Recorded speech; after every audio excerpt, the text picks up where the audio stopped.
జమ్మూ కాశ్మీర్ చూడడానికి చాలా బాగుంటుంది, కానీ దాని ఒకవైపు పాకిస్తాన్ తీసుకెళ్ళిపోయారు, ఇంకోవైపు చైనా తీసుకెళ్ళిపోయారు. మన దగ్గర ఉన్న చిన్న ఒక పిజ్జా లాగా పీస్ ఉండిపోయింది మన దగ్గర, అంతే. సో దాన్ని ఇప్పుడు మనం జమ్మూ కాశ్మీర్ అంటాం అనమాట. కానీ మన మ్యాప్లో మనం ఎప్పుడు మొత్తం చూపిస్తాం, ఎందుకంటే లీగలీ మనం దాన్ని సపరేట్గా చూపించలేము అనమాట.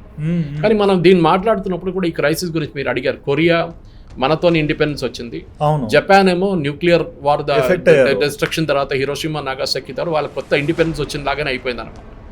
జపాన్ ఎలక్ట్రానిక్స్ కానీ కార్స్ కానీ తీసుకొని డెవలప్ చేసుకున్నారు చాలా మటుకు.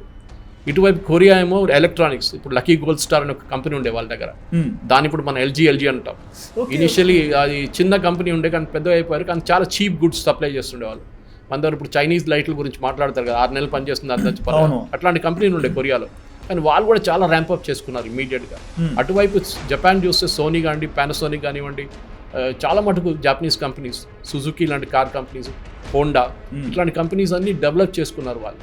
కానీ మన దేశం వెనకకు ఉండిపోయింది, ఎందుకంటే నెహ్రూ గారికి ఒక సోషలిస్ట్ పాలసీ. ఓకే, అది మనం మాట్లాడితే ఇంకో డిబేట్కి వెళ్ళాల్సి వస్తుంది. కానీ సోషలిస్ట్, ఎందుకంటే ఆయన సోవియట్ యూనియన్ అంటే చాలా ప్రేమ ఉండే ఆయనకి. సోషలిస్ట్ ఒక్కటే కదా, చైనా మీద కూడా చాలా ప్రేమ ఉండే. నెహ్రూ గారు ఎప్పుడు హిందీ చీనీ బై బై అని చెప్పి ఒక కాన్సెప్ట్ కూడా తీసుకొచ్చారు. మనం ఇద్దరు సహోదరులు బ్రదర్స్, మనం అందరూ మనం ఎందుకు గొడవ పెట్టుకోవాలని చెప్పేసి.